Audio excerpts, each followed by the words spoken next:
کبھی کبھی اتفاقاً حضور کے پاس بظاہر موجود نہیں ہوتا تو خاموشی اختیار کرتے، صحابہ سمجھ جاتے۔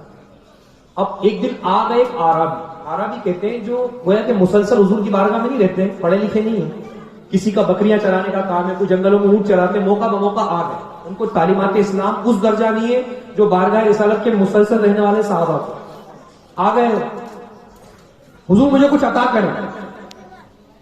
نبی کونین نے درگزر فرمایا کچھ مجھے عطا کریں۔ پھر حضور نے خاموشی برتی۔ صحابہ کا مزاج شناس ہے، تو سمجھ رہے ہیں کہ سمجھ لا، حضور کے پاس ہوتا تو تجھے نہیں دے دیتے، حضور کچھ منع نہیں فرمایا۔ پھر اس نے تیسری مرتبہ کہا مجھے کچھ دیجیے۔ اب تک تقاضا بشری کے اعتبار سے خاموشی تھی، اب زبان کھلی تو وہ زبان جس کو سب کن کی کنجی کا ہے، سبحان اللہ، بے شک حکومت پہ لاکھوں سلام۔ سبحان اللہ۔ اب فرمایا رسول اللہ نے سل ما شئت یا عربی، اب مانگ لے جو مانگنا ہے۔ سبحان اللہ۔ کوئی قید نہیں، یعنی کہ ہماری حیثیت کے حساب سے دیں گے، بڑی بڑی باتیں کچھ نہیں۔ یہ تو حضور نے فرمایا، خدا کی قسم حضرت علی بھی موجود ہے، صحابہ موجود، جو مزاج شناس ہوتے ہیں نا، ان کے دل کھل گئے کہ ارے کاش یہ موقع ہمیں ملتا۔ حضرت علی کہتے ہیں ہم پر غبطہ طاری ہو گیا کہ یہ عربی اب تو جنت مانگ لے گا، مگر وہ عربی تھے کہ مجھے سواری کے لیے اونٹ چاہیے۔ اب میں، کیونکہ ہم اس وقت تھے تو نہیں، کلمات ہی پڑھتے ہیں، مگر آج ہوتا تھا نا دھت تیری، کیا تجھے موقع ملا تھا، کیا مانگ رہا؟ حیرت کر گئے صاحب۔ اللہ کے رسول نے فرمایا عطا ہوا۔ پھر اس نے سوال کیا مجھے مال چاہیے۔ صحابہ کسمسا رہے کہ ارے کیا تجھے موقع ملا ہے، سل ما شئت یا عربی، مانگ لے جو مانگنا۔ وہ مچل رہے سن سن کر کہ ارے جنت مانگ، کیا مانگ رہا ہے؟ دوسری چیز مانگی، سواری کا جانور چاہیے، مال چاہیے، عطا ہوا۔ مہن کیا مانگتا؟ زیادہ راہ چاہیے۔ اب ہم خود سمجھ سکتے کہ آدمی سر پکڑ لے کرے کیا کس کے پاس تھا؟ مالک کونین ہیں، گو پاس کچھ رکھتے نہیں، دو جہاں کی نعمتیں ہیں ان کے خالی ہاتھ۔ صحابہ اپنے عقیدے کے اعتبار سے مچل رہے ہیں، آپس میں کہہ رہے ہیں تو جنت مانگ ہی لے گا۔ لوگ کہتے ہیں تمہارے یہاں جنت بڑھتی، ہم نہیں بانٹتے بھائی، ہمارا اختیار بھی نہیں، ہمیں اپنے اعمال کا ٹھکانہ نہیں، قبول ہو کہ نہیں ہو، مگر جس کو اختیار ہے اس کی بات ضرور کرتے ہیں۔ جب 3 بار لے کے اس نے بھی نہیں مانگا ہے، پھر اللہ کے رسول نے ہی فرمایا۔ ابھی تک تو صحابہ کے جذبات تھے کہ جنت مانگ لیتا، موقع ملا تھا۔ اب رسول اللہ نے فرمایا کتنا فرق ہے اس کے مانگنے میں اور بنی اسرائیل کی ان بوڑھی بھی کے مانگنے میں۔ کس کے مانگنے میں؟ قوم بنی اسرائیل تو حضور سے کتنے پہلے آئے، صحابہ کو بھی نہیں معلوم کہ بنی اسرائیل کی بوڑھی بھی کیا اور ان کا واقعہ کیا، تو صحابہ بھلے ہی نہ جانے مگر حضور جو ہو چکا ہے، حضور تو اللہ کے محبوب جان بھی رہے ہیں، اور صرف جانتے نہیں ہیں بتاتے بھی۔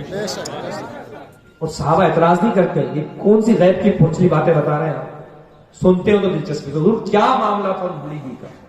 فرماتے دیکھو ایک اس عربی نے مانگا، اور ایک ان بوڑھی دی کا واقعہ یہ کہ حضرت موسیٰ علیہ السلام دریا پار کر رہے تھے، کنارے دریا، اور صحابہ اعتراض نہیں کرتے، یہ کون سی غیب کی پوچھلی باتیں بتا رہے ہیں آپ؟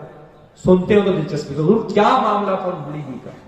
فرماتے دیکھو ایک اس عربی نے مانگا، اور ایک ان بوڑھی دی کا واقعہ یہ کہ حضرت موسیٰ علیہ السلام دریا پار کر رہے تھے، کنارے دریا پر جا کر اللہ نے سواریوں کے منہ پھیر دی، چاہتے کہ سواری اب چڑھ جائے، سواری چڑھتی نہیں، چاہتے کہ سواری کنارے پر لگ جائے، لگتی نہیں، اللہ نے منہ پھیر دیا، سواری نہیں بڑھتی۔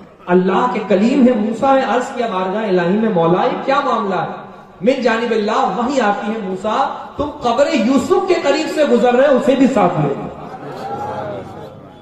فرمایا قبر یوسف کہاں ہے، پتہ کون دے، شاید بنی اسرائیل کی بڑی بھی جان۔ معاملہ ان کے پاس گیا کہ یوسف کی قبر تم جانتی ہو؟ کہاں جانتی ہو، بتا دو۔ ایسا نہیں بتاؤں، جب تک کہ میں جو مانگوں وہ نہیں دو گے میں نہیں بتاؤں گا۔ کون مانگ رہا؟ کس سے مانگ رہی ہیں؟ تو نبی سے مانگ رہی ہیں یا خدا سے مانگ رہی ہیں؟ کیا کیا انہوں نے؟ شرک کیا کیا بیٹا؟ کیا کیا کفر؟ اور اس روایت کو کون سنا رہا ہے؟ کیا شرک کی تعلیم دے رہے تھے، کفر کی دے رہے تھے، بدعت کی دے رہے تھے، کس چیز کی دے رہے تھے؟ احساس کریں مسلمانوں، احساس اسلام کو کہاں پہنچا دیا، کہاں اندھیرے میں ڈھکیل دیا لوگوں کو۔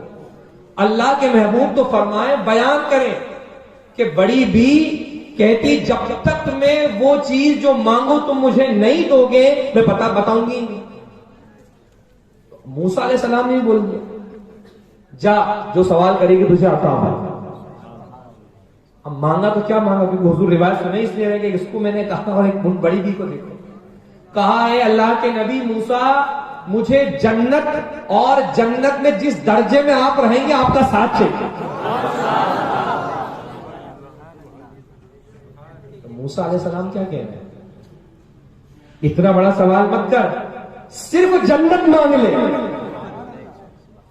ارے موسیٰ جیسے جلالی نبی یہ نہیں کرے کیا شرک کر دیا، خدا کے علاوہ غیر خدا سے مانگ لیا، اللہ کا بندہ ہوں تو نے مجھ سے مانگ لیا، اور مانگا بھی کیا؟ میری جیب کی چیز مانگتی، ناؤ کی چیز مانگتی، جنت جیسی چیز مجھے کیا اختیار مرنے کے بعد میرا کیا ہو؟ کچھ بھی نہیں۔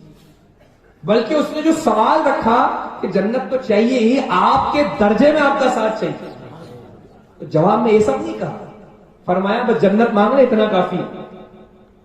وہ کہہ رہی نا پھر نہیں بتاتی میں، جاؤ بتاؤں گی، برابر یہ رد و بدل ہو رہا ہے۔ تو اللہ کے نبی بھی کیا یہاں پر شرک کی تعلیم دے رہے ہیں؟